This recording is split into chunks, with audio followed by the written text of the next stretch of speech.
Jika ingin dapat syafaat hidup di dunia, husnul khotimah, bisa jawab di dalam barzakh dan dapat syafaat uzma nanti di hari kiamat, baca doa yang sederhana ini, ya, berdoa setelah azan. Dan yang kedua, jangan hanya istighfar yang zahir, mulai istighfar,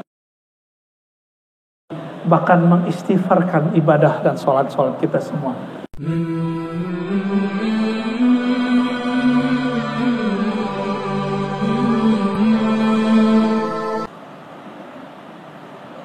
Apabila diundang makhluk itu yang kaya, yang terkenal, itu menyenangkan, maka seharusnya semua orang senang ketika diundang waktu azan. Jadi boleh kita sebut Aidul Muhibbin,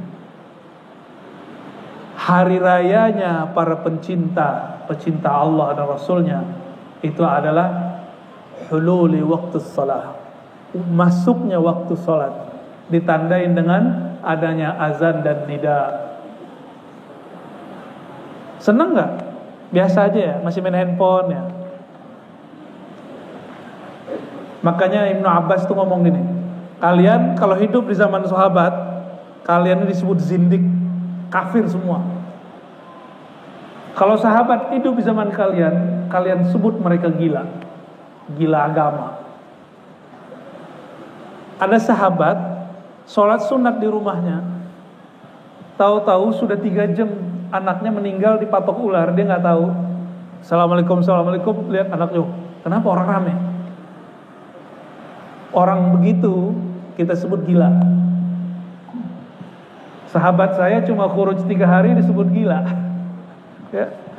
Padahal ya kalau nggak senang sama orang begitu ya jangan menghujat. Sibabul muslim fusuq, mencaci sesama muslim itu fasik.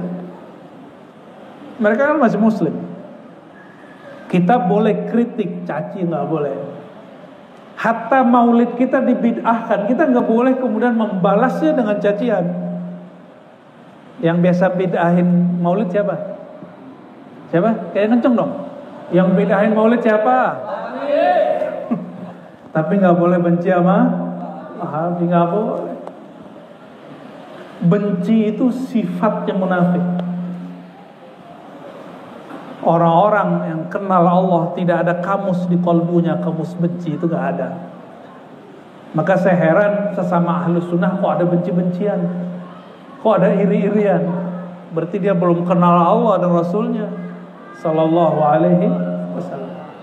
Allahumma rabba hadhihi da'wati tammah, ya Allah, Rabba, pemilik seruan yang sempurna ini,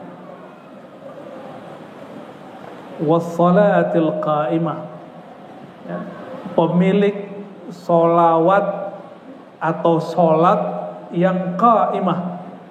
Apa arti qa'imah? Berdiri. Bukan itu maknanya. Berdiri itu terjemahan lama, terjemahan zaman-zaman tahun-tahun 1600, 700. Kalau sholat didirikan, orang dulu memahami didirikan itu ditunaikan, dikerjakan, dilakukan. Maka sholatil qa'imah ini yang kemudian turunan dari Quran, aqimis sholat. Di Quran itu kalimatnya selalu aqim. Aqim itu bukan mendirikan dalam pengertian bahasa hari ini. Itu harus direvisi terjemahannya. Karena anak-anak muda sekarang nggak tahu yang disebut mendirikan itu apa. Maka kita terjemahkan aqimus sholat, berusaha menunaikan sholat. Karena qiyam berarti usaha. Wassalatil qa'imah, sholat yang ditunaikan. Lafaz berikutnya apa? Ati. Nabi Muhammad tidak menyebutkan di situ ati sayyidana. Tapi adab kita kepada beliau kita tambahkan sayyid. Wah, itu bid'ah. Loh, cuma enggak begitu bid'ah. Hah? Kita nambahin itu ada dalilnya enggak? Ada dalilnya ketika Nabi mengatakan ana sayyidu waladi Adam. Aku sayyidnya umat manusia. Gak usah beliau deh. Seorang sahabat namanya Sa'ad bin Mu'az datang. Kata Nabi, kumu li sayyidikum, hadis Bukhari. Berdirilah, hormati sayyid kamu. Dia bukan Habib, bukan. Siapa dia? Dia orang biasa. Tapi dia jadi qadhi di kaumnya. Dia mengadili dengan cara yang adil. Nabi sebut dia sayyid. Ketika Nabi lagi khutbah, cucunya main-main, Sayyidina Al-Hasan, Sayyidina Al-Husain, apa kata beliau? Huma sayyida syababil jannah. Mereka berdua, Hasan Husain, itu sayyid, penghulu pemuda surga. Tenang ibu-ibu, bapak-bapak yang sudah lewat umurnya ya. Muda itu berapa Pak? Muda itu umurnya Sayyidina Isa diangkat. Itu puncaknya muda. Umur berapa Sayyidina Isa diangkat? Umur berapa? 32,5 mau 33. Maka semua orang di sorga itu umurnya sekitar 30-an itu. Jadi kalau kita masuk sorga ntar ya. Jadi bapak ibu ini seumuran sama saya semua ntar. Saya udah lebih dikit Pak, lebih dikit banyak. Seumuran semua. Itu umur-umur sedang semangat. Kalau orang kerjanya lagi seneng. Jika orang menikah, gairahnya lagi tinggi. Jika ada orang belajar, itu pengen cepat selesai. Ya, dokter itu kan banyak kuliahnya S3, kebanyakan. Itu umur-umur puncak. Udah puncak begitu tinggal turun. Maka Nabi Muhammad SAW wafatnya umur berapa? 63. Setengahnya berapa? 30-an, 32 atau 31. Dan Nabi mengatakan nanti ya Sayyidina Al-Hasan dan Husain itu disebut sayyidnya ahli surga. Menyebutkan hadis ini bukan hadisnya kelompok Syiah. Ini hadis ketemunya di Sunan Tirmizi. Kitab Tirmizi itu kitab ahli sunnah. Kenapa sekarang orang-orang ahli sunnah malu menyebut hadis ini? Takut dicaci maki orang. Jangan takut. Ya. Yang paling lucu, nyebut sayyid gak boleh, tapi gelar nyebut raja, sahibus sumung. Sono, negara sono. Sahibus sumung, sahibul ma'ali. Apa artinya? Yang punya derajat yang tinggi, yang sangat mulia dan luhur. Giliran Nabi Muhammad gak boleh sebut sayyid. Karena ada satu hadis yang tidak sampai derajat sahih. Mengatakan jangan bilang sayyid, as-sayyid Allah, sayyid itu Allah. Itu hadis tidak sahih. Hadis itu syadz, bertentangan dengan hadis-hadis yang lebih sahih. Kenapa? Jangankan Nabi Muhammad, beliau menyebut orang yang bukan Nabi dengan kata sayyid.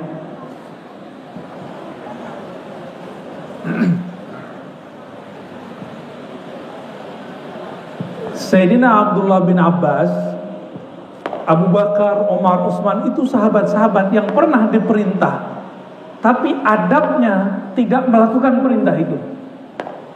Satu kali Sayyidina Abu Bakar As-Siddiq mimpin sholat, Nabi dikira sakit. Tahu-tahu Nabi sadar dari pingsannya dan beliau menerobos saf. Ini hanya boleh untuk Nabi, kita nggak boleh. Nabi terobos saf, langsung tembus dari belakang sampai di depan. Sampai di depan, di belakang Abu Bakar mengerti. Awalnya Abu Bakar asik, karena Abu Bakar itu kalau sudah baca takbir suaranya hilang. Abu Bakar mimpin sholat, kalau sudah Allah hilang suaranya, akbarnya udah gak kedengeran. Maka beliau baca Fatihah hampir tidak kedengeran. Baru baca Bismillah nangis, baca Al-Habla nangis. Sayyidina Abu Bakar As-Siddiq. Sayyidina Abu Bakar As-Siddiq diisyaratkan Nabi dalam terusin sholat, terus jadi imam. Ini hanya boleh untuk Nabi Muhammad SAW. Dialog pakai isyarat dalam sholat. Abu Bakar tetap mundur. Ta'akhkhar qahqariyan. Dia mundur bertahap. Gak boleh mundur tutut-tutut langsung, gak. Bertahap, pelan. Selesai sholat, Nabi akhirnya maju. Kemudian selesai sholat, Nabi tanya, ada apa dengan engkau wahai Abu Bakar? Aku suruh kamu tetap jadi imam, kenapa engkau tetap mundur? Apa jawaban Sayyidina Abu Bakar?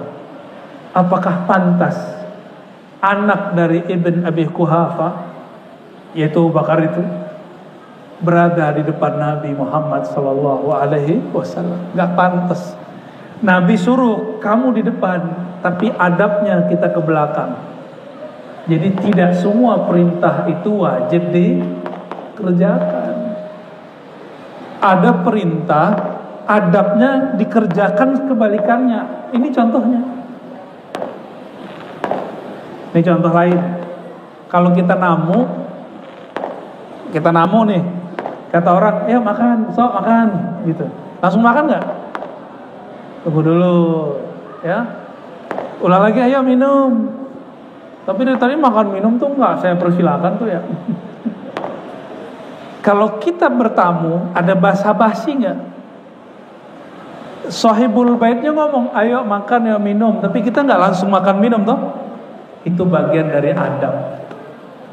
Bagian dari adab. Bapak Ibu yang bukan Allah, saudara-saudariku yang di dalam hatinya ada cinta kepada Allah dan Rasulullah. Adab itulah yang membuat seseorang itu diangkat derajatnya di sisi Allah Subhanahu wa ta'ala. Jadi orang berilmu gak punya adab, kita gak jatuh cinta. Tapi orang sedikit ilmu, adabnya tinggi. Sebenarnya itulah ilmu, ya.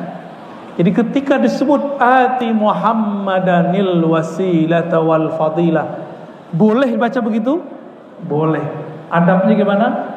Tambahkan ati sayyidana. Tanda kita mentakzim baginda Nabi Muhammad sallallahu alaihi wasallam. Di situ ada kalimat, ya Allah, ati, berikanlah, datangkanlah sayyidana Muhammad, kepada Tuhan kami, junjungan kami Nabi Muhammad, al-wasilata, wasilah. Apa arti wasilah? Kita mau dekat seseorang gak mungkin, tapi harus lewat orang ring satunya, ring duanya. Orang-orang ini disebut dengan wasilah. Ini cuma analog, Allah Maha Suci dari itu semua. Kan kawan kita ngomong, ngapain perlu tawassul? Langsung saja kepada Allah. Allah kan Maha dekat. Benar gak Allah Maha dekat? Allah Maha dekat. Tapi situ dekat gak mau Allah? Allah Maha dekat. Ya, kita dekat gak mau Allah? Benar Allah dekat, tapi terasa gak? Karena kita tidak merasakan kedekatan itu, kita perlu orang-orang dekat untuk menumbuhkan rasa dekat itu. Jadi wasilah itu gunanya supaya kita merasakan apa yang dia rasakan. Itu manfaat tawassul. Itu manfaat tawassul. Dalam hadis yang lain disebutkan ada dua versi. Di hadis Ibnu Hibban kata Nabi, setelah ba'atsani Allah, Allah membangkitkan aku hari kiamat, kasani hullatan khadra, Allah memakaikan kepadaku baju-baju, pakaian-pakaian yang hijau untuk menghadap beliau. Itu baru satu bab. Di riwayat yang lain, apa yang disebut al-wasilah? Al-wasilah itu ketika Allah SWT meletakkan maqam Nabi di atas semua para nabi. Disebutkan dalam hadis, ajlasa Muhammadan, Allah mendudukkan, meletakkan Sayyidina Muhammad di atas puncaknya aras. Saya mau tanya, ini pernah saya tanyakan di mana-mana.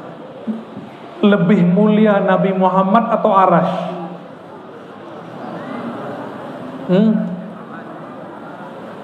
Beneran nih? Sesat gak nih? Arash makhluk gak?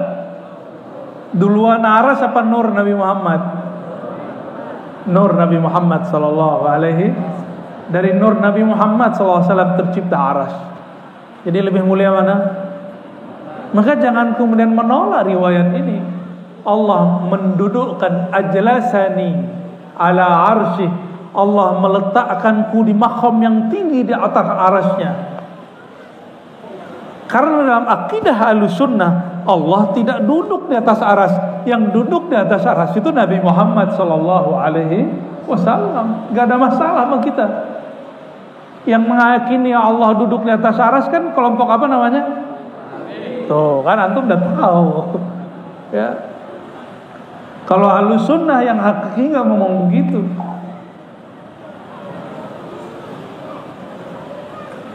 Jadi wasilah itu apa? Pakaian indah Nabi Muhammad SAW, dan beliau diletakkan di tempat tertinggi di arasy-Nya. Oh, berarti aras itu tempat duduknya baginda Nabi Muhammad sallallahu alaihi wasallam. Aras itu juga Baitullah. Saya menyebutnya Baitur Rahman berdasarkan ayat Ar-Rahmanu 'alal 'arsyis tawa. Allah yang Maha Rahman istawa, meratakan kasih sayangnya di atas aras. Yang disebut kasih sayang siapa? Wa ma arsalnaka illa rahmatan lil alamin. Tidaklah kami utus engkau kecuali engkaulah sebagai rahmat. Jadi kalau Nabi sudah duduk di atas aras, maka rahmat Allah diberikan. Itu namanya syafaat. Nah, kita lanjut doanya. Ati sayyidana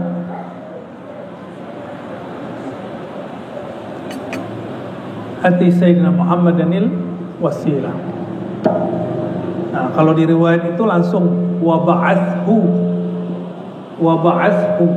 bangkitkan, waba'athu maqamam mahmuda, bangkitkan Nabi Muhammad itu di tempat makom. Makom itu tempat berdiri, boleh tempat duduk atau posisi yang mahmud, yang terpuji, yang mana dia mempunyai pujian kepada Allah di sana. Ketika dia memuji Allah, lalu Allah memujinya dengan pujian yang tidak pernah Allah memuji makhluk manapun. Kata Nabi Muhammad di bab tawadhu, maqam mahmud adalah maqam abdun min ibadihi, adalah satu maqam tertinggi dari maqam hamba-hambanya. Dan aku berharap, wa ana arju, aku berharap akulah dia. Kalau Nabi Muhammad berharap sampai gak? Beliau ngomong begitu, itu namanya bab al-haya, bab malu. Kalau beliau mengatakan akulah orangnya, itu namanya tahaddus bin ni'mah, menceritakan nikmat. Ketika beliau ngomong aku didudukkan Allah di atas aras, itu namanya tahaddus bin ni'mah, menceritakan nikmat. Adakah nikmat yang lebih tinggi daripada nikmat dekat kepada Allah SWT? Ada nggak? Nggak ada. Di dunia nikmat tertinggi itu duit banyak, kendaraan baru, rumah, pasangan, atau apa? Apa nikmat? Itu nikmat zahir. Sehat itu nikmat zahir. Nikmat a'lan ni'am, nikmat tertinggi di alam semesta, ma'rifatullah, mengenal Allah. Jika dikatakan di Quran terhadap nikmat Rabbmu fahaddits, ceritakanlah, maka ini perintah, boleh, bahkan anjuran, mengajarkan, menceritakan tentang ma'rifatullah. Ma'rifatullah enggak mungkin kalau tidak ma'rifatun Nabi, tidak kenal Nabi. Kenapa? Yang kenal Allah itu cuma Nabi Muhammad SAW. Yang paling kenal Allah cuma Nabi Muhammad SAW. Hatta nabi-nabi terdahulu nggak ada yang pengetahuan yang melebihi Nabi Muhammad SAW. Maka ummi itu artinya bukan tidak bisa ngapa-ngapain. Ummi itu ya-nya ya nisbat oleh ulama-ulama ahlul haqaid diartikan al-ummi artinya induk. An-nabi al-ummi, nabi yang merupakan induk semua pengetahuan alam semesta. Pusing nggak? Pusingnya. Ini akibat habis baca kitab yang agak berat-berat begini nih. Tapi pada kuat tuh ya dengerin. Yang dengerin barusan tuh ruhnya. Makanya bisa denger. Ruhnya yang dengerin. Karena ma'rifat itu qutul arwah, itu makanannya ruh. Sebagaimana nama Allah itu makanannya kolbu. Sebagaimana air ini adalah segar untuk tubuh, air adalah mengenal Allah dan Rasulnya sallallahu alaihi wasallam. Oleh karena itu Abuya Sayyid Muhammad Alawi Al-Maliki mengatakan, jika bermaulid itu menjadi pintu orang kenal Allah dan Rasulnya, maka maulid itu boleh dikata wajib. Tapi wajibnya mutlak, umum aja. Mesti ada orang bermaulid. Ini yang ngomong siapa? Abuya Sayyid Muhammad Alawi Al-Maliki Al-Makki, ulama Mekah. Beliau ini muhaddisul haramain, guru hadisnya orang-orang di Mekah Madinah dulu. Tahun 80-an gak dibolehin sama kelompok siapa tadi namanya? Itu dilarang ngajar di Mekah. Jadi tahun 80-an adalah akhir daripada ulama Ahlus Sunnah bebas mengajar di sana. Sebelum-sebelumnya masih banyak yang ngajar. Semenjak tahun 80-an ke sini itu banyak Pak Haji pulang bawa kitabnya udah nggak jelas. Ya, bidah-bidahin yang di kampungnya. Sampai hari ini. Kalau sekarang lebih keren, udah bergelar doktor, LC, MA, dikit lagi aja LM. Bapak Ibu sahabat, saudara-saudariku yang berkat Allah. Jadi yang disebut maqam mahmuda itu adalah makom, disebut makom ubudiyah, makom kehambaan. Jadi ternyata orang paling tinggi di sisi Allah itu bukan orang yang meninggi di dunia, tapi orang yang paling merendah di dunia. Imam Sya'rani mengatakan makhluk yang paling merendah di alam semesta itulah baginda Nabi Muhammad SAW. Nabi Muhammad ini nabi. Lewat pohon ngucapin salam, lewat binatang-binatang galak itu semuanya menyelami Nabi Muhammad. Tapi giliran ketemu orang, Nabi yang nyodorin tangannya duluan. Itu Nabi Muhammad SAW. Kalau salaman nggak mau narik duluan, dibiarkan mereka selesai, mereka tarik. Tapi itu kan Nabi Muhammad SAW, bukan kita. Guru-guru hari ini, kiai-kiai hari ini, mereka merasa dirinya nggak pantas, apalagi saya. Tangan, tapi gimana? Udah capek gini-gini Pak, dibiarin aja udah. Dibiarin aja dulu mah kita gini-gini. Malah orang yang cium tangan kita pindahin dulu. Bapak Ibu sahabat saudara makan Allah, maqam mahmudatnya Nabi itu makan kehambaan. Maka siapa saja yang ingin maqamnya tinggi, jadilah hamba Allah Subhanahu wa ta'ala. Nah, menjadi hamba itu pintunya al-asmaul husna. Gak usah tinggi-tinggi dulu, ambil ar-Rahman ar-Rahim. Mau jadi wali Allah gak Pak? Ibu mau? Wali itu kekasih, bukan orang keramat, bukan. Orang keramat belum tentu, baru sisa keramat bukan wali Allah. Ya, orang yang disebut wali Orang yang di kolbunya ada bersinar satu nama Allah saja, itu dia wali Allah. Satu aja nama Allah. Gimana kalau 2 nama, 3 nama, ada 99 nama Allah. Jika bersinar di kolbunya, sempurna ma'rifat namanya. Ciri-ciri orang yang di kolbunya ada Rahman, Nur Rahmaniyah. Apa ciri-cirinya? Dia menyayangi semua makhluk. Saya malu jalan-jalan di suatu tempat banyak orang mata sipit di situ. Banyak juga yang mata nggak sipit di situ. Ada kucing lewat, itu yang ngasih makan, bukan yang muslim. Muslim lagi ini apa di kucing jijik. Yang ngasih makan nggak berjilbab, matanya sipit, bajunya nggak tahu agak kurang dikit ya, tapi dia ngasih. Itu namanya Nur Rahmah. Tapi saya heran, ada orang pakai baju rapi, jilbab rapi kayak ibu-ibu, kucing lihat, lemparin kucingnya. Ngeri ya. Masih ingat cerita dulu pelacur? Allah ampuni semua dosanya, cuma karena dia ada rahman kasih sayang kepada anjing yang kehausan. Masih ingat? Ini orang tiap hari ngasih coba. Saya semenjak tahu hadis ini, itu nggak berani lagi memandang rendah siapapun. Nggak berani lagi sama sekali. Karena dalam kamus otak kita, orang yang pekerjaannya paling hina menurut kita siapa? Pelacur kan? Tapi ternyata hatinya lebih lembut daripada orang yang katanya beragama. Malu bagi kita. Masih ingat yang bunuh 100 orang, yang ke-100-nya dibunuh itu ulama.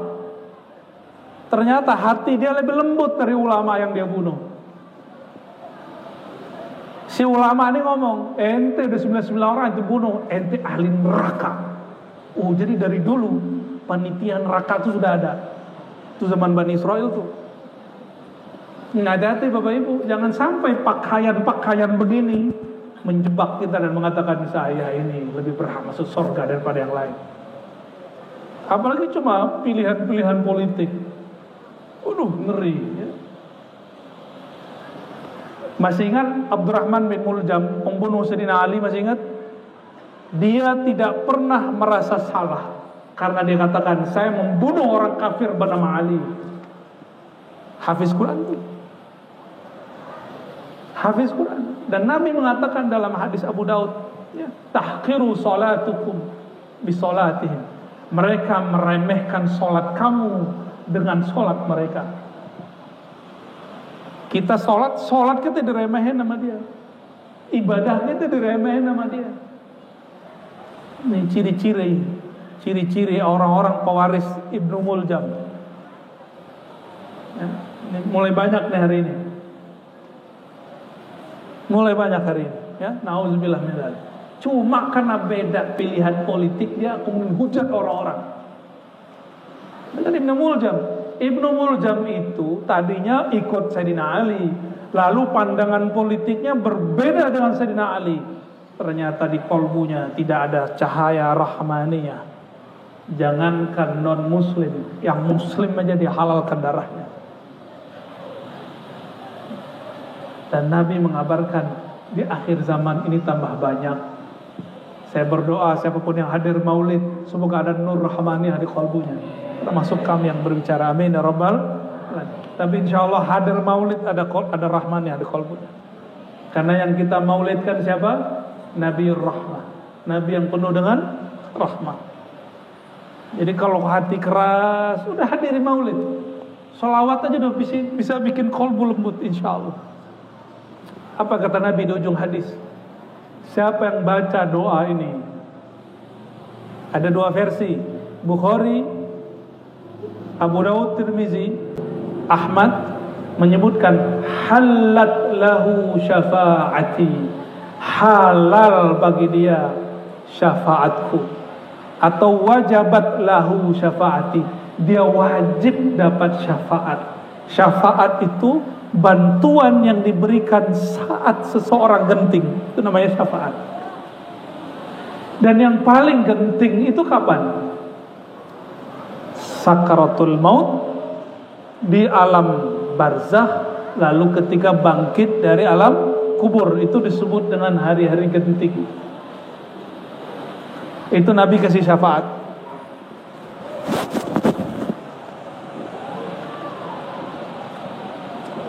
Ini hati-hati, ini bagian akhir yang mau saya sampaikan. Gak tahu ini panjang atau pendek. Siap dengerin? Mau husnul khatimah? Ya. Kita nggak tahu kita bakal husnul khatimah atau su'ul khatimah, kita nggak tahu. Cuma Allah dan Rasulnya sudah kasih ancang-ancang di Quran. Insya Allah kalau jalannya benar, ujungnya husnul khatimah. Insya Allah.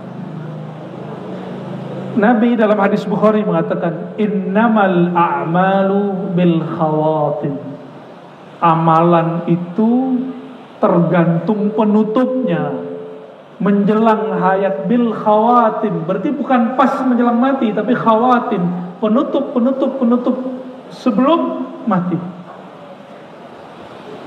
Ada orang yang khawatimnya setahun, 2 tahun, 3 tahun, 4 tahun, 5 tahun, ada yang cuma 5 menit.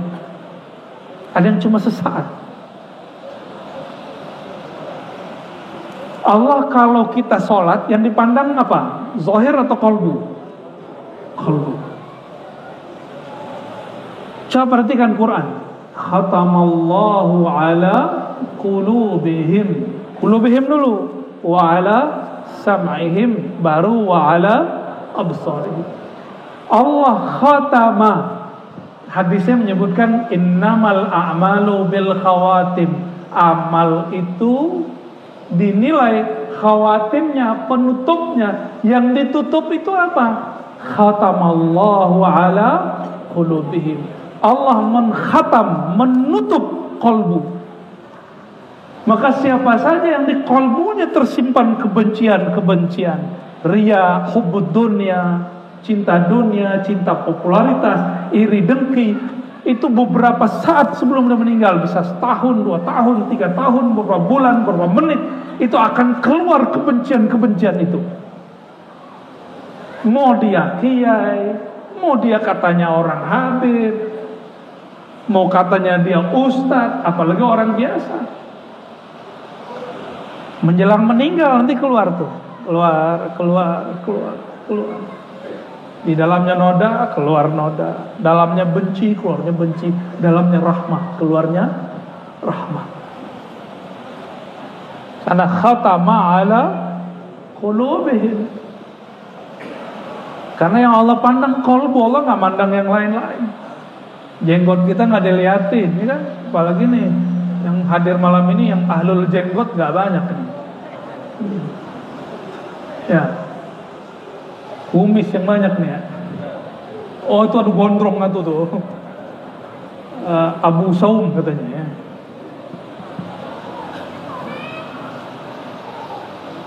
Innamal a'malu bil khawatim. Itu lafaznya pakai innama. Innama dalam bahasa Arab itu berarti hanya. Hanyalah Allah nilai kamu berdasarkan khawatim. Khawatim itu ma khutima ala qalbi.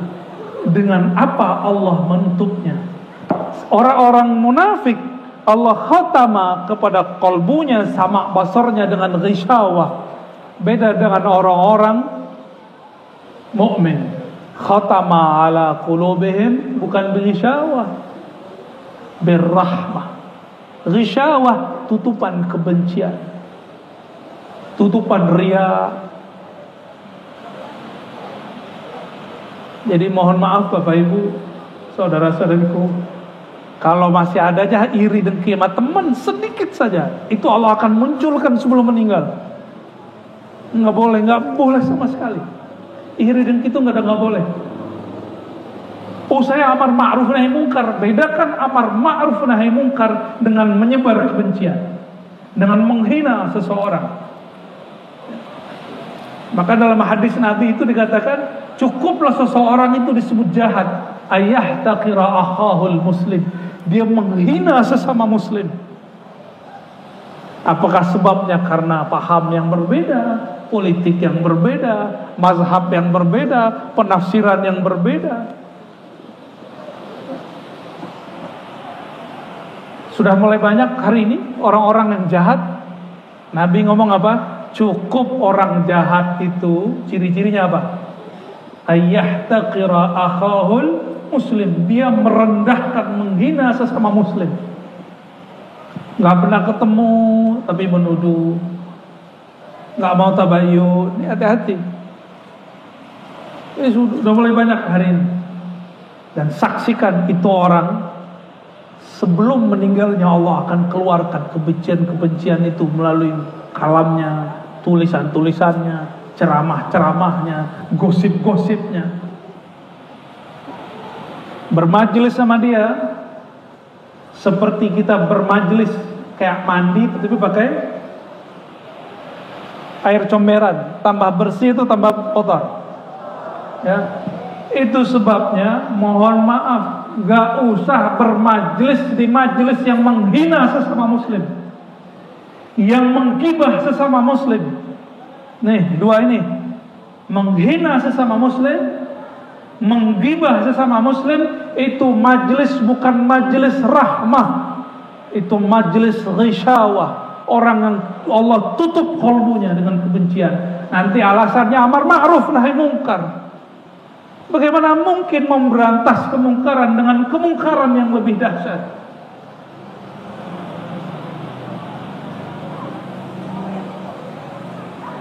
Kok jadi semangat gitu ya?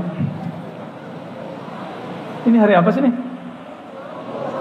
Yo, besok nggak kerja ya? Hajar terus ya. Tapi besok pagi saya ada majelis juga nih. Maka jika ingin husnul khatimah, dapat syafaat, amalkan dua ini. Satu, baca doa setelah azan. Dan yang kedua, mulailah beramal dengan qalbu. Mulailah beramal dengan qalbu. Qalbu itu butuh makanan juga, bukan hanya tubuh kita yang butuh makan. Sering saya tanya Bapak Ibu, nasi kebuli enak, suka? Tapi nampannya ada lalat, kau makan?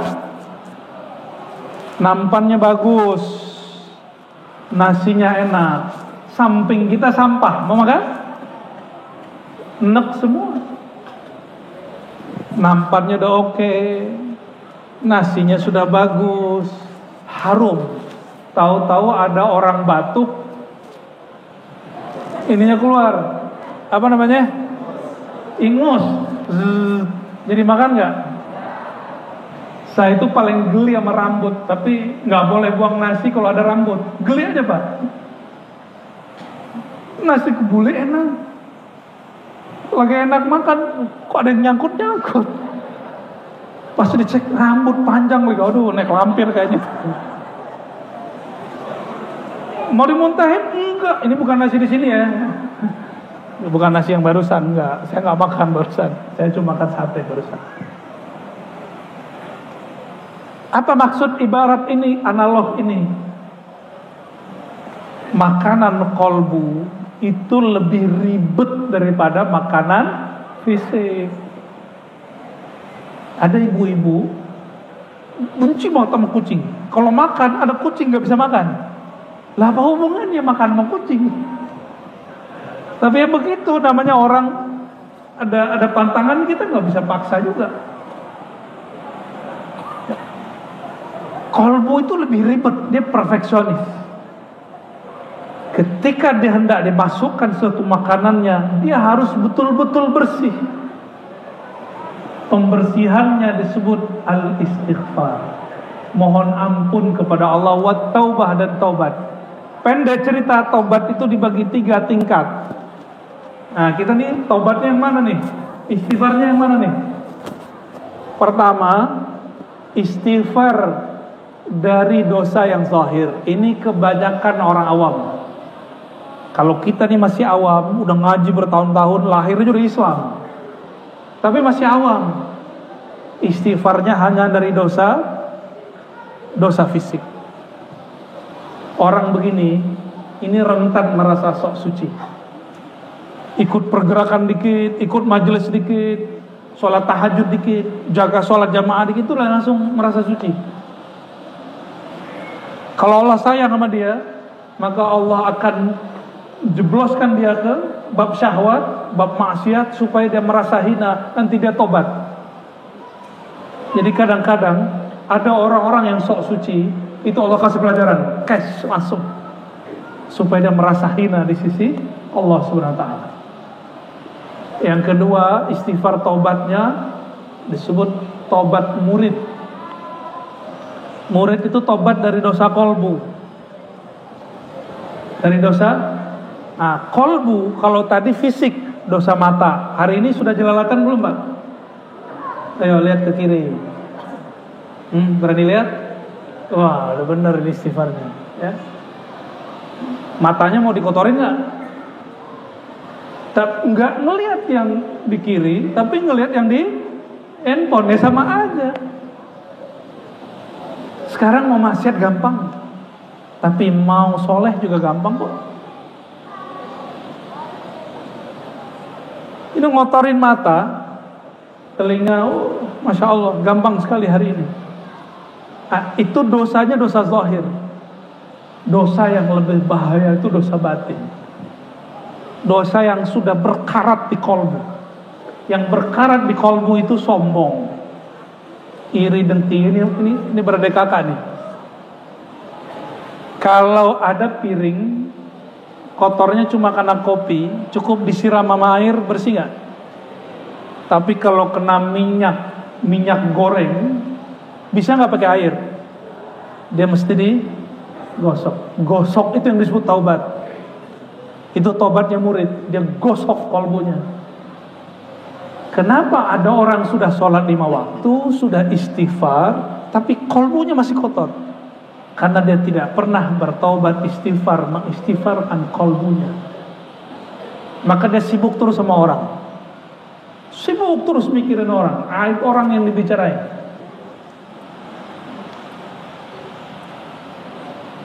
Dan yang terakhir, ini yang paling tinggi. Yang paling tinggi nih, taubat dari merasa taubat. Nah, ini gawat. Maksudnya apa tuh? Merasa taubat aja itu bahaya. Orang yang merasa dirinya bertaubat, dia merasa suci nanti, tapi tersembunyi di hatinya. Tersembunyi di hatinya. Maka ini yang sering kita contohkan dari kemarin-kemarin. Dia katanya benci dunia. Dia omongin loh, aku benci dunia. Kalau ustadz tuh, ya, berat. Aneh nggak terima amplop, disebutin terus. Aneh nggak terima amplop, padahal kalau pas nggak terima, hatinya berkecamuk. Antum nggak terima, hatinya biasa. Terima, hatinya biasa. Itu baru bener. Ngasih orang, habis ngasih gundah. Lah, duit gua habis nih. Nah, sama tuh. Sama dengan yang barusan. Ini yang harus diistighfarkan. Ini pertanyaan lumrah. Sholatnya khusyuk nggak? Sholatnya khusyuk nggak? Sholatnya khusyuk apa kusut? Udah diistighfarin belum sholatnya? Itu level 3. Mengistighfarkan ibadah yang kita persembahkan kepada Allah. Udah pernah belum istighfarin sholat? Nggak pernah, makanya nggak diterima-terima sama Allah. Ya, mau diterima, istighfar itu memohon diampuni. Ya Allah, ini kekuranganku. Taubat itu ngaku, ya Allah, hambamu tidak mampu khusyuk. Ya Allah, aku sudah sholat, sudah mencoba ruku sujud. Kalau ada salah kurangnya, mohon disempurnakan. Itu namanya taubat. Taubat dari taubat, maksudnya taubat dari ibadah yang tidak sempurna. Orang begini masih sibuk sama yang lain. Dia sama dirinya belum cukup. Kapan dia sempat membicarakan orang lain? Gak sempat. Kapan dia sempat untuk menghina orang lain? Gak sempat. Gak sempat sama sekali. Jika sampai di level ini, baru kolbunya benar-benar bercahaya. Minimal level 2 tadi. Level 2 mengistighfarkan kesombongan. Udah pernah belum istighfar ngomong astagfirullah, ya Allah ampuni dosa sombongku. Sombong ini ada sebabnya. Ada karena duit, kaya, merasa kaya, itu harus istighfar kan, wajib itu. Kalau orang yang belajar kitab seperti saya, itu sombongnya apa? Sombong merasa baca kitab, sombong merasa berilmu, itu wajib saya istighfarkan. Jadi setiap hari saya mengistighfarkan ini. Astagfirullah ya Allah, saya merasa alim. Saya istighfarkan tiap hari, Pak. Jadi kalau istighfar itu jangan cuma astagfirullah. Harus ada makna, ya. Tidak usah panjang-panjang baca istighfarnya, tapi jelas. Jangan cuma doa yang terperinci, istighfar masih terperinci. Bapak Ibu yang bukan Allah, siapa yang mulai mengistighfarkan kolbunya, mengistighfarkan iri dengkinya, apalagi mengistighfarkan ibadah-ibadahnya, saya istighfarkan juga dakwah-dakwah saya ini. Siapa tahu kurang tulus, siapa tahu kurang ada perasaan apa, kita istighfarkan. Maka orang-orang seperti ini, insya Allah setiap hari jika diulang, dia akan sampai di satu makom namanya makom tawabin. Tawabin itu orang yang berulang tobat, berulang. Berarti maksiat itu akan selalu muncul. Setiap muncul dia langsung bersihkan, terus begitu. Kalau dia meninggal, khatamallahu ala qalbihi birrahmah. Allah akan tutup kolbunya, tutup usianya dengan rahmah, dengan kasih sayang. Itulah yang disebut syafaat waktu orang meninggal. Mau husnul khatimah? Nanti sebelum pulang, sebelum tidur di rumah, pegang dadanya. Ini serius nih, coba pegang dulu dadanya. Pegang dadanya, pakai tangan kanan ya, tangan kanan. Coba rasain. Coba bayangkan wajah orang yang paling kita benci. Coba. Udah kebayang? Coba sekarang, ya Allah, ikuti. Ya Allah, cabutlah rasa kebencian dari dadaku ini kepada orang yang aku bayangkan barusan. Tuh, kalau benar pasti merinding tuh.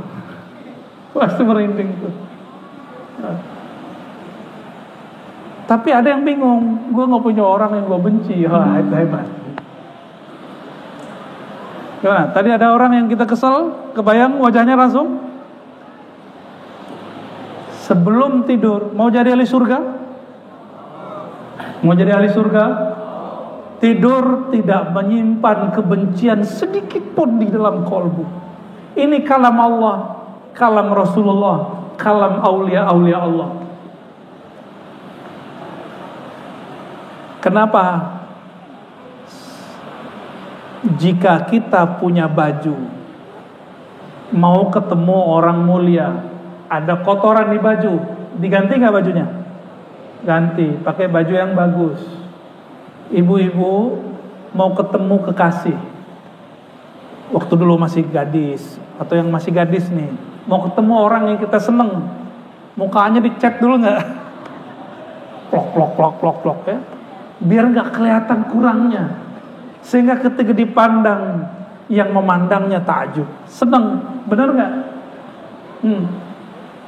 Kalau makhluk mau melihat muka ini, itu bagus-bagus sih.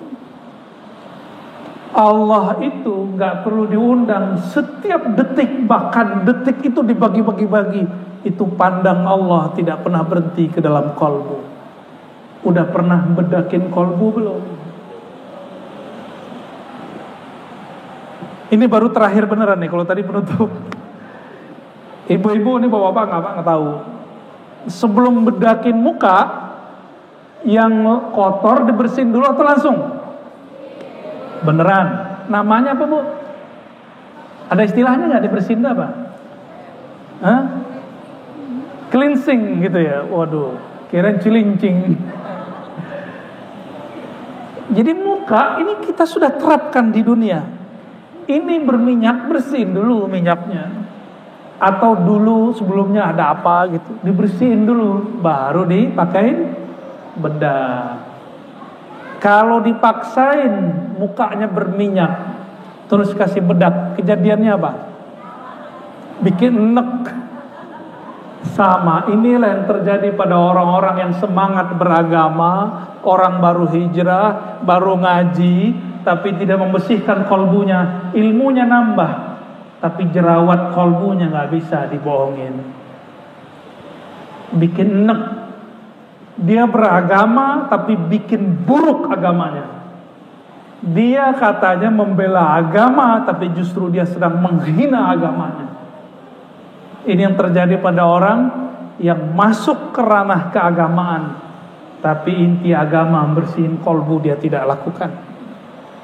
Itu sebabnya Nabi itu kalau ada orang baru masuk Islam disuruh mandi lalu disuruh sholat. Itu sholat apa? Sekarang ulama kita sebut mandinya mandi tobat, sholatnya sholat tobat. Namanya belakangan muncul, dulu nggak muncul istilah ini. Itu rahasianya. Ya, orang non muslim masuk Islam berarti dia nggak mandi wajib toh selama ini. Kalau dia kemudian syahadat, hitungannya masih junub. Nabi suruh dia mandi wajib. Itu hitungannya mandi taubat. Baru kemudian diajarkan ilmu ini, ilmu itu dan lain sebagainya. Bapak Ibu Saudara makan Allah, inilah lebih kurang yang bisa saya sampaikan. Kesimpulannya sederhana. Jika ingin dapat syafaat hidup di dunia, husnul khotimah, bisa jawab di dalam barzakh, dan dapat syafaat uzma nanti di hari kiamat, baca doa yang sederhana ini, ya, berdoa setelah azan. Dan yang kedua, jangan hanya istighfar yang zahir, mulai istighfar, bahkan mengistighfarkan ibadah dan sholat-sholat kita semua. Semoga Allah merahmati kita semua. Allahumma ya Rahman, ya Rahim, ya Karim, ya Azim, salli ala nabiyina Muhammad. Ya Allah yang maha pengasih, yang maha penyayang. Saya seperti punya toko, dan beliau di toko imam ini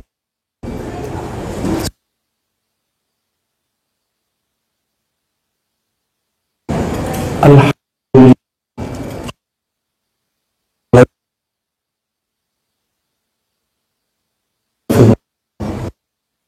baca astagfirullah.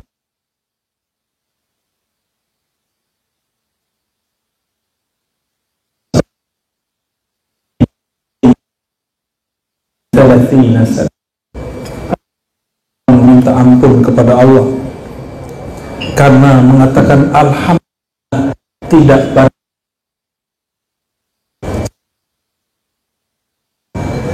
Inilah puji syukur yang mesti kita luruskan. Apa maksud imam ini? Dia bersyukur di saat orang, dia bersyukur di saat toko-toko lain terbakar.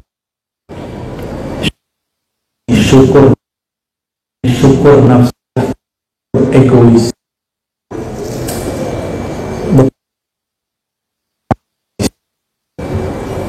Melihatlah seperti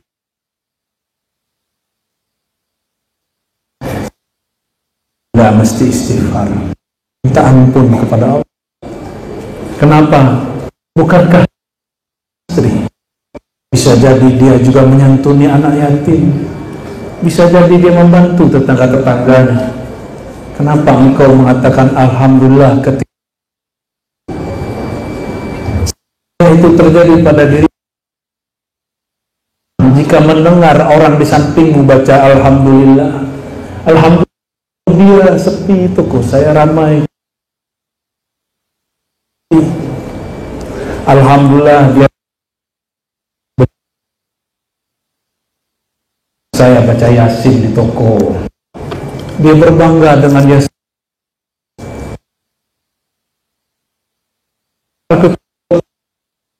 Dia tahajud di toko. Alhamdulillah semuanya kena krisis, alhamdulillah kami tidak. Pakai alhamdulillah.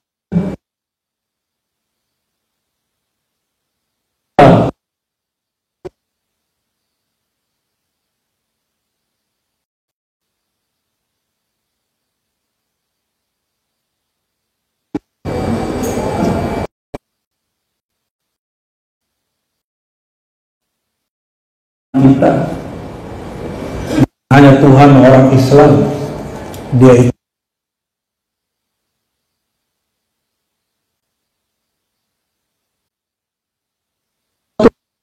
kadang dia lupa hadir.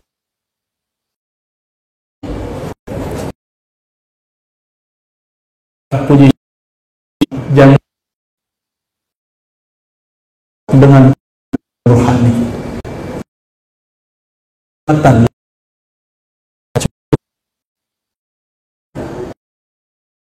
toko yang lain ramai.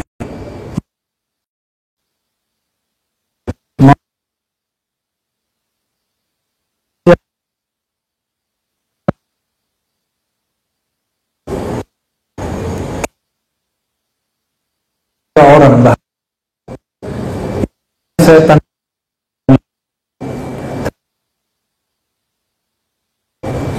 lihat pasar sepi, toko-toko sepi, Tanah Abang sepi.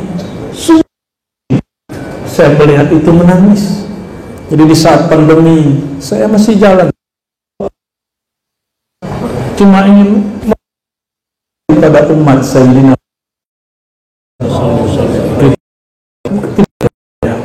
hatta dan menteri negara bahkan menyebarkan ini.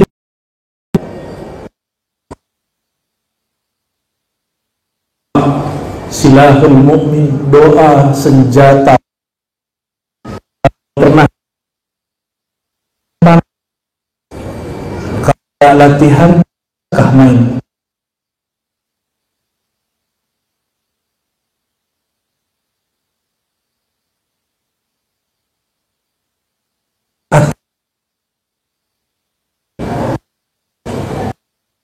Saya tidak naik karena tidak.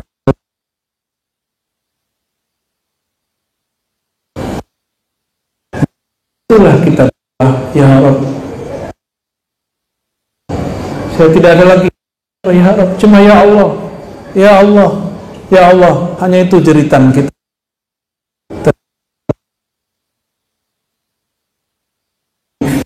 Tapi hanya boleh lebih sedikit. Sudah mulai lupa ya.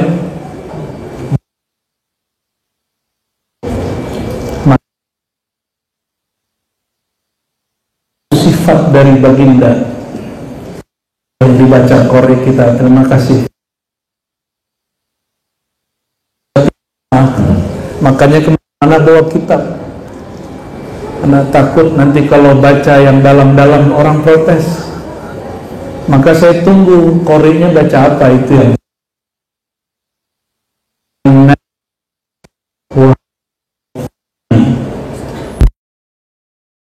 panggil Sayyidina Muhammad bukan dengan namanya, tapi dengan gelarnya. Panggillah sahabat kita dengan gelarnya, dia senang. Kecuali kita teman dekat, tidak ada yang lain, baru kita panggil nama dia ya. Walaupun dia tidak akan nyaman dipanggil gelarnya, sebenarnya dia senang juga. Wahai Nabi, maka di Quran jika disebut An-Nabi Sallallahu Alaihi Wasallam pakai alif lam, Ar-Rasul pakai alif lam, itu Nabi Muhammad.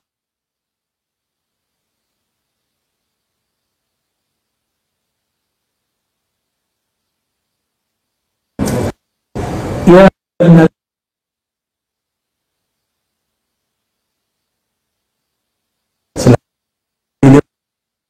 inna arsalna kami, mengutus engkau.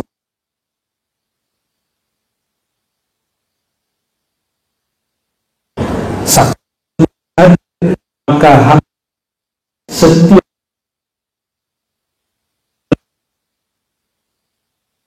maka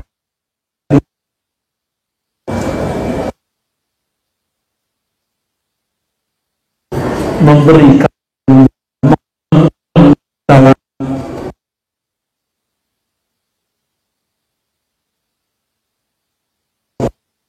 nazira, memberi peringatan. Sudah berapa nama? An-Nabi, syahidan, basyir.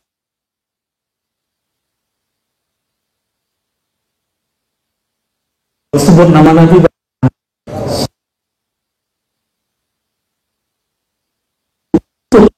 Allah, itu nama beliau. Ya. Mendengar namanya cuma karena cahaya. Namun wadah ini Rasul dari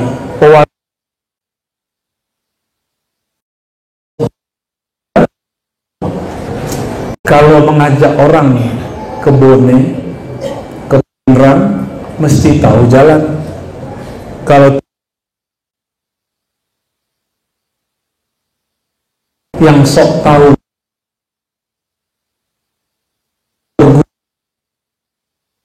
dia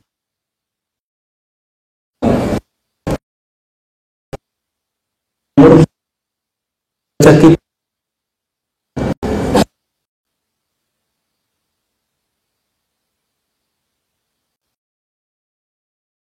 ya. Bagi saya, akhirnya saya punya rahasia. Tentu mursyid yang diijazahkan ruhaniyah baginda melalui mursyid. Itulah dan ilallah, jalan menuju Allah. Mengajarkan ke Makassar, tapi tidak tahu jalan ke, akhirnya putar-putar. Itulah nasib orang bercerita tentang Allah, putar-putar kiri kanan, lalu mengatakan ilmu ini berat, padahal dia tidak tahu. Jika engkau tidak tahu, sulitkah mengatakan tidak tahu?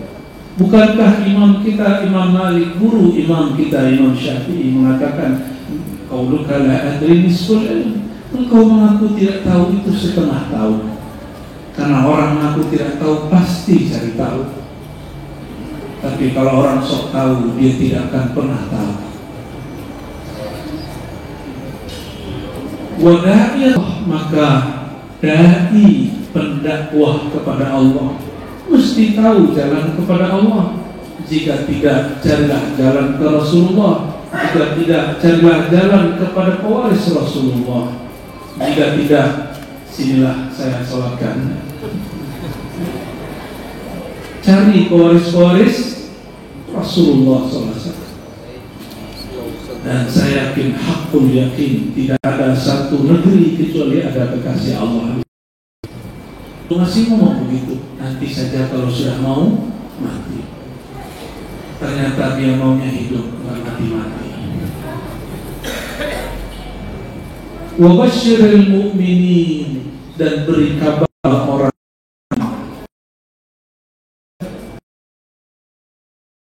Alhamdulillah, dan iman kita insya Allah semuanya beriman. Apa itu iman? Al-iman tasdik bil qalb. Iman itu engkau membenarkan, percaya di dalam kalbumu, bukan kopiah hitammu, kopiah hajimu, serbanmu, jenggotmu, gamismu, ridatmu, selendangmu, baju kokomu, bukan. Iman itu di kalbu.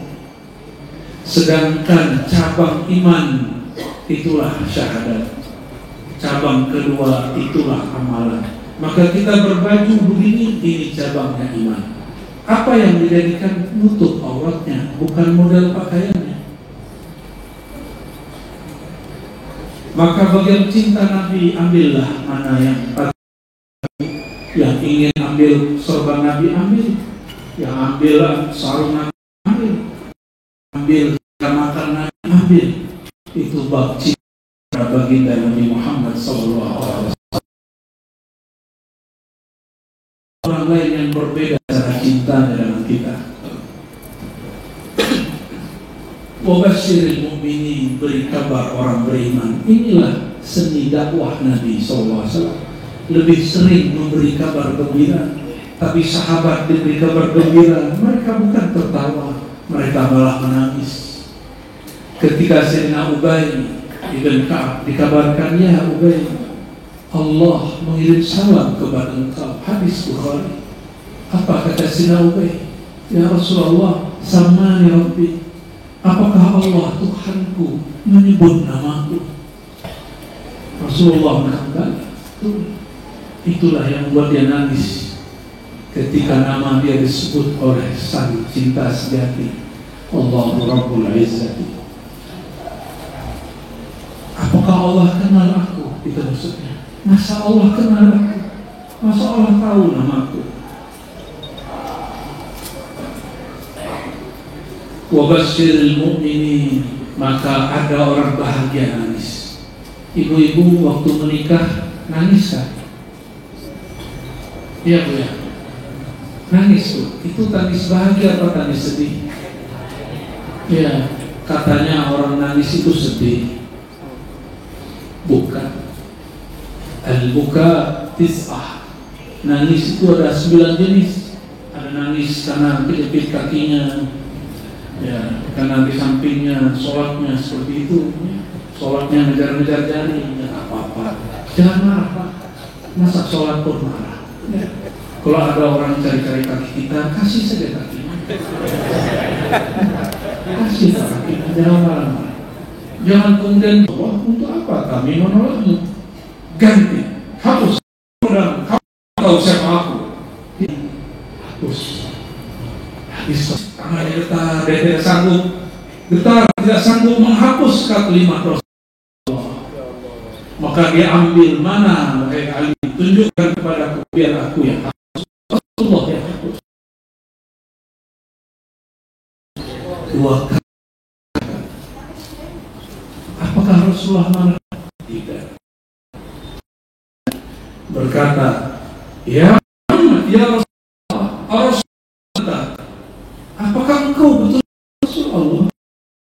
Apa engkau mengatakan, alhamdulillah, apakah betul jalan Allah? Apakah agama kita ini benar? Apakah ini hak? Kenapa engkau marah?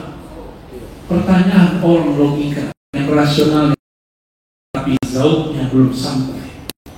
Maka tegur oleh yang sampai zautnya Sayyidina Abu Bakar, Umar. Barulah sadar, beliau dibacakan satu ayat. Inilah ruqyah hakiki, mengeluarkan orang dari kebencian emosi menjadi tenang. Dibacakan ayat yang dulu dibacakan Rasulullah SAW, bahwa mereka dibenarkan ar-ru'yanya, dibenarkan mimpinya akan masuk latadkhulannal Masjidil Haram, akan masuk Masjidil Haram. Tapi bukan ayat. Nabi pun mencoba menafsir ayat. Ternyata kabar gembira diberikan kepada baginda, waktunya digantung. Betul ayatnya benar, tapi kan tidak mesti tahun ini. Apa kata Sayyidina Umar, ya Abu Bakar, ka'anni lam asma'a, kok aku lupa ya ayat itu. Nih, yang suka marah-marah, tua-tuanya stroke berat nanti. Khatamul Anbiya, ini Sayyidul Alamin, sir dirinya. Dia gak berkawan seperti itu. Dan dia menembus dengan bersedekah setiap hari. Inilah kita Nabi Muhammad Sallallahu Alaihi Wasallam. Lihat kuatkah engkau? diuji dari nomor 3 setelah As-Siddiq. Kuatkah? Mungkin kita nggak mau maaf. Jika demikian, kira-kira manakah yang kita warisi? Kalau Sayyidina Umar sebelum dididik Nabi dan Abu Bakar, atau setelah dididik? Setelah Nur masuk atau sebelum Nur masuk?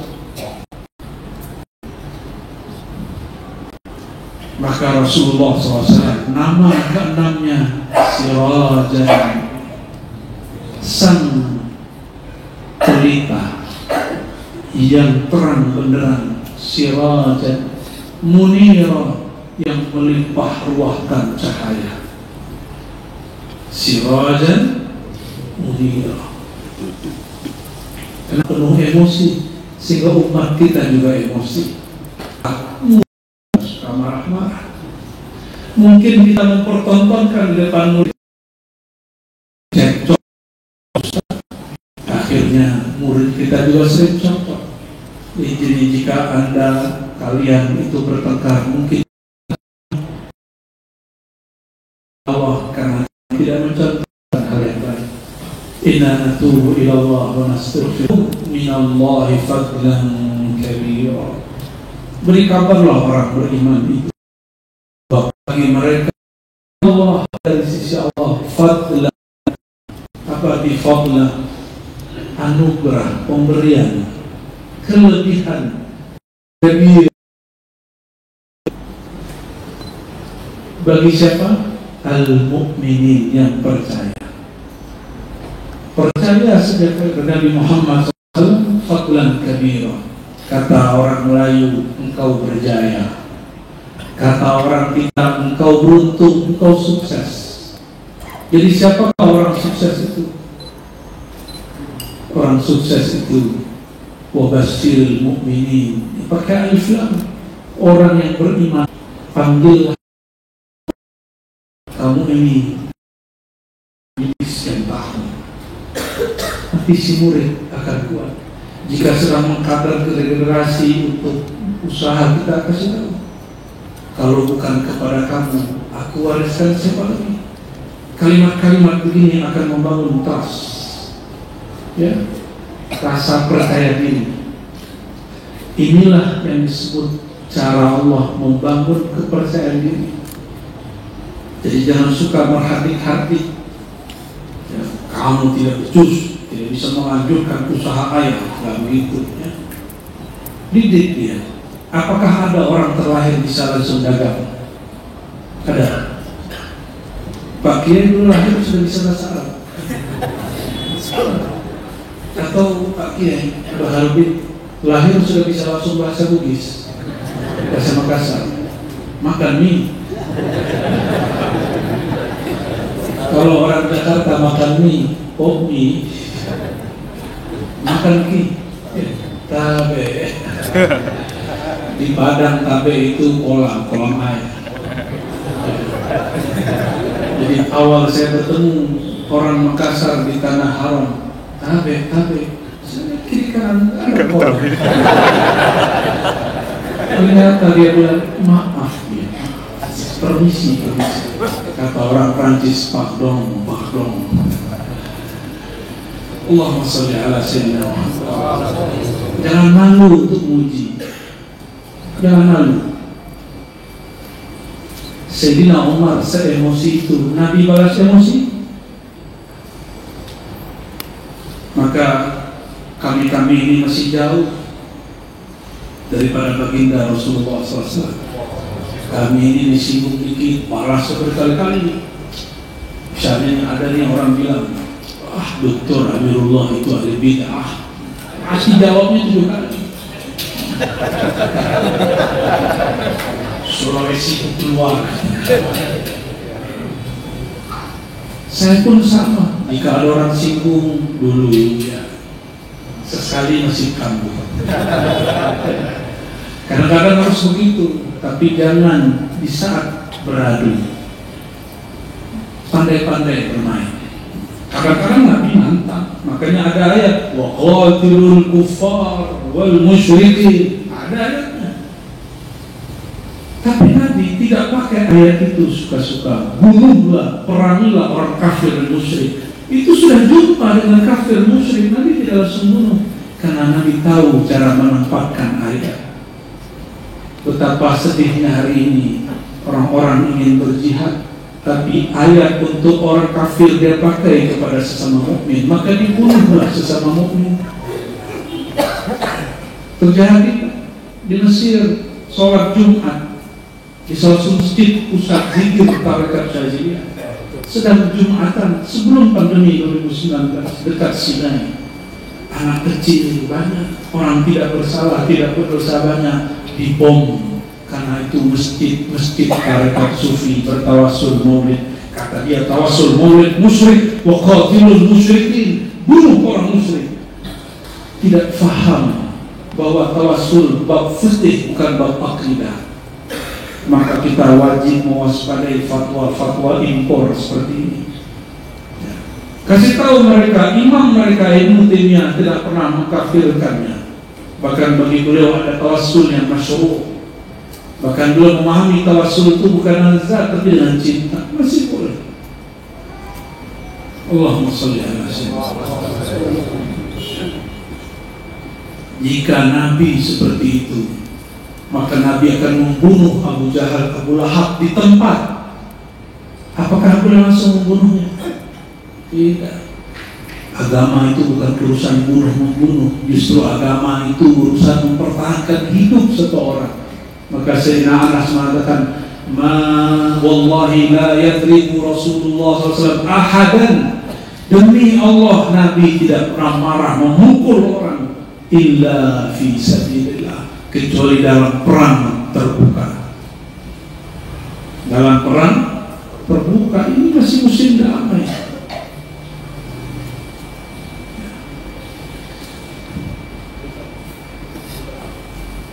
Dan pelajaran ketiga dari ayat 45 sampai 47, bahwa Rasulullah SAW punya banyak nama. Idza dzukirtu indahu, ya, jika disebut namaku lalu orang itu tidak bersolawat, maka beliau orang itu disebut al-bakhil. Al-bakhil man dzukirtu indahu falam yusalli alaihi. Maka bakhil ini bertingkat. Ada bakhil yang am, ada bakhil yang khas. Ada bakhil dalam bab syariat, ada bakhil dalam bab hakikat. Mungkin secara syariat dia sudah tahu nama Rasulullah itu Muhammad, jadi dia hanya berselawat dengan nama Muhammad atau Ahmad sallallahu alaihi wasallam. Tapi ahlul hakikat mengatakan tidak. Namanya sangat banyak. Basyiran, syahidan, mubasyiran, wa naziran. Bahkan ada guru saya tidak pernah berhenti sholawat, sudah meninggal. Belum meninggal, beliau itu hari-hari biasa sholawat, sehingga kapanpun diizinkan Allah merasakan perjumpaan dengan baginda sallallahu alaihi wasallam. Sekarang ditanya orang, wahai Tuan Syekh, apa amalan engkau sehingga engkau mendapatkan kemuliaan ini? Ini nggak mesti di kitab. Saya bertemu orang-orang seperti ini. Apa jawaban beliau? Tidaklah aku narik nafas naik dan turun kecuali aku bersalawat kepada baginda sallallahu alaihi wasallam. Saya pikir-pikir, kok bisa? Kan salawat ketika nama disebut. Ternyata beliau ini menyaksikan kemana saja di situ ketemu nur baginda Nabi Muhammad SAW.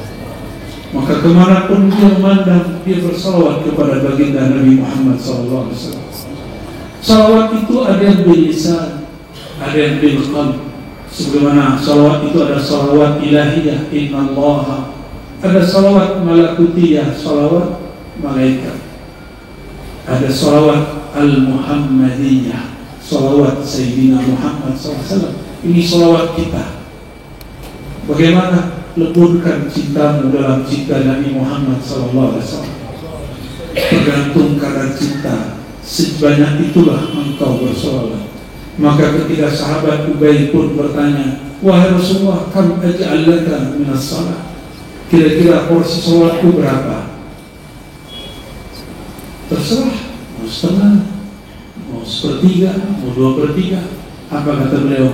Aj'al sholati, aku jadikan sholawatku kullaha, semuanya bagi engkau. Itulah sholawat hakikat.